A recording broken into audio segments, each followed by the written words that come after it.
առնչությամբ։ Երկրորդ ուղղության ներքո մենք ծխախոտի արտադրանքի ակցիզային հարկի դրույքաչափերն ենք առաջարկում բարձրացնել, ընդ որում կախված ապրանքախմբից տարբեր տեմպերով, առավելապես բարձր տեմպ առաջարկելով տեխնոլոգիական ծխախոտի արտադրանքի համար, մասնավորապես ծխախոտային բարձիկներ, տաքացվող ծխախոտ, հեղուկ լիցքավորիչներով օգտագործվող ծխախոտ, նարգիլե, ինչու, որովհետև մի կողմից սրանց դրույքաչափերը համեմատաբար ցածր են ավանդական ծխախոտի արտադրանքի համեմատությամբ, մյուս կողմից ագրեսիվ մարքեթինգային գործիքակազմով սրանք ներթափանցում են հասարակության լայն շրջանակներ, հատկապես դեռահասների մոտ են տարածում ստանում եւ մենք նպատակ ունենք նաեւ այս կերպ սահմանափակել այս վնասակար սպառումը եւ գիտեք նաեւ որ Եվրասիական տնտեսական միությունում են ներդաշնակեցման գործընթացներ ընթանում ակցիզային հարկի դրույքաչափեր եւ որպես անդամ պետություն մենք նաեւ այս գործընթացն ենք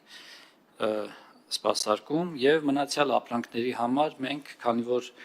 ակցիզային հարկի հաստատուն դրույքաչափերը գնաճով ճշգրտման քաղաքականություն ենք իրացնում վերջին տարիներին, մենք նախորդիվ նախատեսել ենք նախորդ տարիների համար, այդ թվում մինչև ընթացիկ տարվա ավարտը, որ տարեկան 8%-ով ճշգրտում ենք հաստատուն դրույքաչափերը, գնահատելով, որ դրանով կփոխհատուցենք գնաճի հետևանքով ապրանքների գնի կառուցվածքում ակցիզային հարկի կշռի նվազումը, բայց փորձը ցույց է տալիս, որ գնաճի տեմպը ավելի ցածր մակարդակում է կայունանում վերջին շրջանում եւ հիմա 8%-ը առաջարկում ենք փոխարինել 3%-ով։ Եվ առաջին երկրորդ ընթերցման քննարկումների միջև ընկած ժամանակահատվածում մի խումբ առաջարկներ ենք ստացել պարոն Թունյանի կողմից եւ նաեւ փոքրիկ առաջարկներ է ունեցել կառավարությունը, պարոն Թունյան, աշխատակարգային առումով ես ներկայացնեմ ձեր առաջարկները, թե դուք ոնց եք նպատակարար մեր համար։ Ուրեմն պարոն Թունյանի առաջարկները վերաբերել են հիմնականում ծխախոտային արտադրանքին, այն իմաստով, որ դրույքաչափերի աճի տեմպը ավելի նվազեցվի, օրինակ դասական ծխախոտային արտադրանքի դեպքում կառավարությունը առաջարկել էր առաջին տարում 8% աճ, այնուհետ երկրորդ եւ երրորդ տարիներին 7% աճ, պարոն Թունյանն առաջարկել էր հաստատուն 4%-անոց աճ, քննարկումների արդյունքում համաձայնություն ենք ձեռք բերել 5%-անոց աճի շուրջ, ընդ որում այս առաջարկների ներկայացման ու քննարկմանը նախորդել է նաև պարոն Թունյանի նախաձեռնությամբ ոլորտի տնտեսավարող սուբյեկտների հետ տնտեսական հարցերի հանձնաժողովում կայացած կարծում շատ կառուցողական եւ լավ քննարկում եւ ըստ էության մենք նաև ոլորտին ասել ենք, որ քննարկումները սպառված չեն եւ առաջին երկրորդ ընթերցում քննարկումների միջև ընկած ժամանակահատվածում այս քննարկումները կընթանան մոտավորապես նույն տրամաբանությամբ տաքացվող ծխախոտի ակցիզային հարկի դրույքաչափերի վերանայման տեմպի մասով էր առաջարկություն եղել, մասնավորապես կառավարության առաջարկը հաստատուն 30%, պարոն Թունյանի առաջարկը 15-ից 18% կախված տարիների, համաձայնել ենք, որ 25%-ի շրջակայքում լինի աճը, շատ թվերով չեմ ուզում ծանրաբեռնել, անփոփոխ հերթում մանրամասը ներկայացված է, բայց նույն տրամաբանությամբ փոփոխություններ են կատարվել նաև էլեկտրոնային ծխախոտի արտադրանքի պարագայում, այսինքն հեղուկ լիցքավորիչների օգտագործմամբ եւ նիկոտինային բարձիկների հաշվի առնելով, որ սա նոր ապրանքատեսակ է, գուցե մեր առաջարկած դրույքաչափերը մի քիչ բարձր էին, այսինքն ամեն դեպքում պարոն Թունյանի առաջարկությամբ սահմանվող դրույքաչափերը լուծում են մեր առջև դրված խնդիրը, պարզապես նաեւ լուծում են մեկ այլ խնդիր, հնարավոր մաքսանենգության ռիսկը, որովհետեւ եթե դրույքաչափերը օրինակ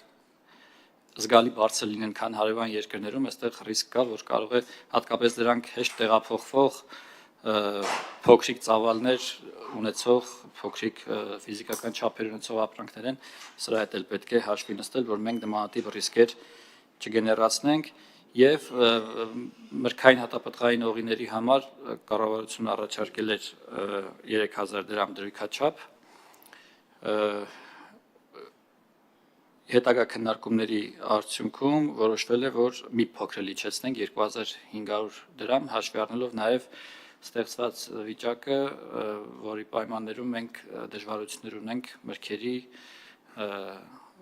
արտահանման հետ կապված, գուցե սա լինի նաև մի անվտանգության լրացուցիչ բարձիկ, այսինքն որ որպեսզի չփչանա այդ միրգը, հնարավոր լինի օղի արտադրել եւ ստանալ մի ապրանք, որը հնարավոր է պահեստավորել կամ ավելի հեշտ լոգիստիկ ճանապարհներով արտահանել։ Թերևս սրանք են եւ մեկ այլ առաջարկ վերջինը թերևս կառավարության կողմից հաշվի առնելով, որ մենք նախատեսում ենք սա ընդունել հունիս ամսվա ընթացքում ու հրապարակել, բայց փաստացի չստացվեց, հիմա հուլիս ամիսն ենք, մենք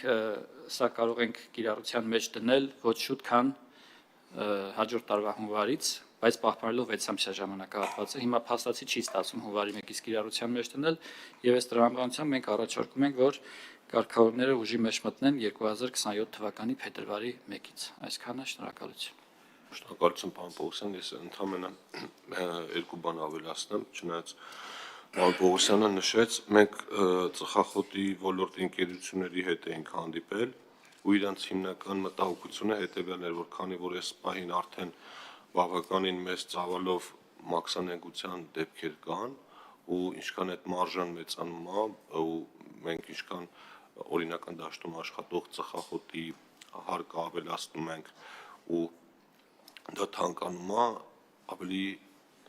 գայթակղիչ է դառնում սև տարբերակով ծխախոտ բերել Հայաստան, այլ գայթակղիչ չի, այդ հետո առանձին կասեք տեսնենք գայթակղիչ չի, բա որ շուտ ասեք իմանանք, պարոն Ղարամյան։ Սա մի առաջարկ էր, երկրորդ առաջարկ, սա մի պատճառն էր, երկրորդ պատճառը այն էր, որ ըստ էության մենք ԵԱՏՄ-ի այդ ինդիկատիվ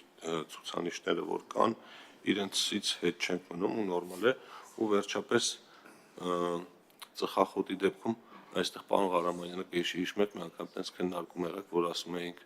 սենց 100 դրամ բարձրացնելով ծխելու դեմ պայքարի հարց չենք լուծելու, ավելի լավ մի անգամից 5000 դրամ բարձրացնենք, հետո դա դարավար ահագին մեծ պատմություն մամուլում, հիմա այստեղ ինձ թվում է սենց փոքր չափով բարձրացնելը, սա իմ անձնական կարծիքն է, ինքը զուտ բերման նրան, որ ծխող մարդը ուղղակի ծխախոտի վրա ավելի շատ փող է ծախսում, մնացած բաների վրա ավելի քիչ, երևի այստեղ առողջապահության հետ կապված ավելի խորքային բաներ ունենք որոշելու կամ փոխելու։ Ամեն դեպքում այս են փոփոխությունները, վերջի բանել ասեմ, երեք չնայած ամբյոնից էլ ասացի, մենք